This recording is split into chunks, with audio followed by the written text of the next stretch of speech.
അസ്സലാമു അലൈക്കും വറഹ്മത്തുള്ളാഹി വബറകാതുഹു. ഹലോ ഫ്രണ്ട്സ്, എല്ലാവർക്കും പ്രവാചക ചരിത്രത്തിലേക്ക് സ്വാഗതം.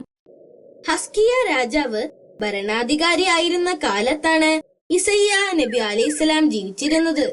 ഹസ്കിയ ഒരു നല്ല രാജാവായിരുന്നു. അദ്ദേഹം അള്ളാഹുവിൽ വിശ്വസിച്ചിരുന്നു. പ്രവാചകൻ പറയുന്നത് ശ്രദ്ധിക്കുകയും പ്രവാചകനിൽ നിന്ന് ഉപദേശങ്ങൾ സ്വീകരിക്കുകയും ചെയ്തിരുന്നു. ഒരു ദിവസം രാജാവ് കാലിന് അസുഖം ബാധിച്ച് കിടപ്പിലായി. അയൽ രാജ്യത്തെ ദുഷ്ടനായ രാജാവായിരുന്നു സിനാരിബ്. അയാൾ മറ്റ് രാജ്യങ്ങളെ ആക്രമിച്ച് കീഴടക്കുകയും ആ പ്രദേശം സ്വന്തമാക്കുകയും ചെയ്തിരുന്നു. ഹസ്കിയ രാജാവിന്റെ കാലിന് സുഖമില്ലാതെ കിടപ്പിലായ കാര്യം അറിഞ്ഞപ്പോൾ ആ രാജ്യം ആക്രമിച്ച് കീഴ്പ്പെടുത്തുവാൻ സിനാരിബ് തീരുമാനിച്ചു. സിനാരിബ് തന്റെ 60,000-ഓളം വരുന്ന വലിയ സൈന്യവുമായി ഇസ്രായേലിനെ ആക്രമിക്കുവാൻ പുറപ്പെട്ടു.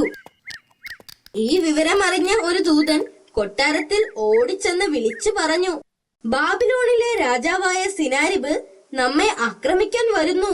ഇത് കേട്ട് രാജാവിന് വളരെയധികം വിഷമം തോന്നി.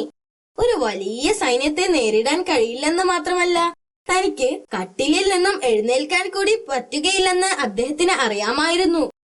സിനാരിബ് ആക്രമിക്കാൻ വരുന്നുണ്ടെന്ന വാർത്ത അറിഞ്ഞ പ്രവാചകൻ പെട്ടെന്ന് തന്നെ കൊട്ടാരത്തിലെത്തി രാജാവിനെ കണ്ടു. സിനാരിബിനെയും സൈന്യത്തെയും കുറിച്ച് എന്താണ് അള്ളാഹു വെളിപ്പെടുത്തിയത്? അദ്ദേഹം പ്രവാചകനോട് ചോദിച്ചു. അള്ളാഹു ഇതുവരെ ഒന്നും വെളിപ്പെടുത്തിയിട്ടില്ല, പ്രവാചകൻ പറഞ്ഞു. രാജാവ് സങ്കടപ്പെട്ടു. ആ രാത്രിയിൽ പ്രവാചകൻ പ്രാർത്ഥിച്ചു കൊണ്ടിരിക്കുമ്പോൾ അള്ളാഹുവിൽ നിന്നൊരു വെളിപ്പെടുത്തലുണ്ടായി. ഈ സന്ദേശം രാജാവിനെ അറിയിക്കാൻ അദ്ദേഹം കൊട്ടാരത്തിലേക്ക് പോയി. ഹസ്കിയായുടെ മരണം അടുത്തിരിക്കുന്നുവെന്നും അതുകൊണ്ട് ഒരു പിൻഗാമിയെ നിയമിക്കണമെന്ന് അള്ളാഹു കൽപ്പിച്ചതായി പ്രവാചകൻ രാജാവിനോട് പറഞ്ഞു. രാജാവ് ഖിബിലയിലേക്ക് തിരിഞ്ഞ് ആത്മാർത്ഥതയോടെ പ്രാർത്ഥിക്കാൻ തുടങ്ങി. ലോകനാഥനായ രക്ഷിതാവേ, സർവശക്തനും ദയാലുവുമായ അള്ളാഹുവേ, ഇസ്രായേൽ ജനതയോടുള്ള എന്റെ നീതിയും ധർമ്മവും എന്നേക്കാൾ കൂടുതൽ നിനക്കറിയാം. അത് ഞാൻ നന്നായി നിർവഹിക്കുന്നുണ്ടെന്നും നിനക്കറിയാമല്ലോ. എന്റെ എല്ലാ രഹസ്യവും പരസ്യവും എല്ലാം നിന്നോടൊപ്പമാണ് എന്ന് അദ്ദേഹം പ്രാർത്ഥിച്ചു. ഹസ്കിയായുടെ ആത്മാർത്ഥമായ പ്രാർത്ഥന കേട്ടപ്പോൾ അള്ളാഹുവിന് അദ്ദേഹത്തോട് കരുണ തോന്നി. അള്ളാഹു സുബ്ഹാനഹു തആല ഇസ്രായേൽ ജനതയ്ക്ക് വേണ്ടി ഹസ്കിയായുടെ ജീവിതം 15 വർഷത്തേക്ക് കൂടി നീട്ടിക്കൊടുക്കാൻ തീരുമാനിച്ചു. അന്ന് രാത്രി പ്രവാചകൻ പ്രാർത്ഥിക്കുമ്പോൾ അള്ളാഹുവിന്റെ സന്ദേശമുണ്ടായി. ഹസ്കിയായുടെ ജീവൻ 15 വർഷത്തേക്കും കൂടി നീട്ടിയിരിക്കുന്നുവെന്നും അത്തിപ്പഴത്തിന്റെ നീര് രാജാവിന്റെ കാലിലെ മുറിവിൽ തേച്ചു കൊടുക്കാൻ ആവശ്യപ്പെട്ടു.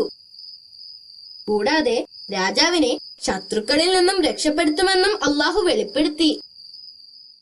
പിറ്റേന്ന് പ്രവാചകൻ ഈ സന്തോഷ വാർത്ത അറിയിക്കാൻ രാജാവിന്റെ അടുത്തേക്ക് ഓടിപ്പോയി.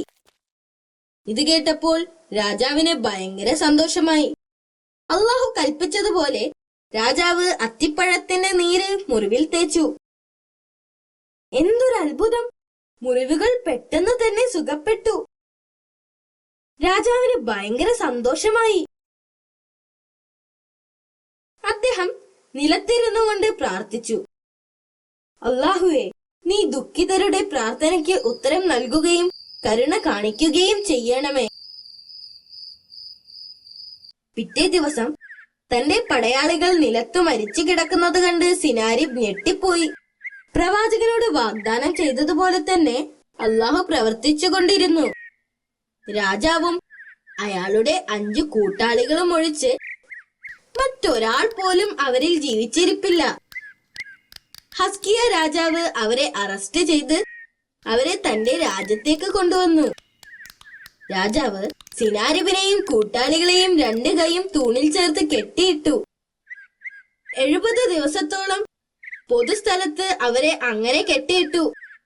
എല്ലാ ദിവസവും അവർക്ക് അപ്പവും കുറച്ച് വെള്ളവും നൽകുമായിരുന്നു. 70 ദിവസത്തിനു ശേഷം അള്ളാഹു പ്രവാചകനോട് സിനാരിബിനെയും കൂട്ടാളികളെയും അവരുടെ രാജ്യത്തേക്ക് വിട്ടയക്കാൻ കൽപ്പിച്ചു. ഈ വിവരം രാജാവിനെ അറിയിച്ചപ്പോൾ രാജാവ് ഉടൻ തന്നെ അവരെ വിട്ടയച്ചു. ഹസ്കിയ രാജാവിന്റെ മരണത്തോടുകൂടി ഇസ്രായേൽ ജനത വഷളായി.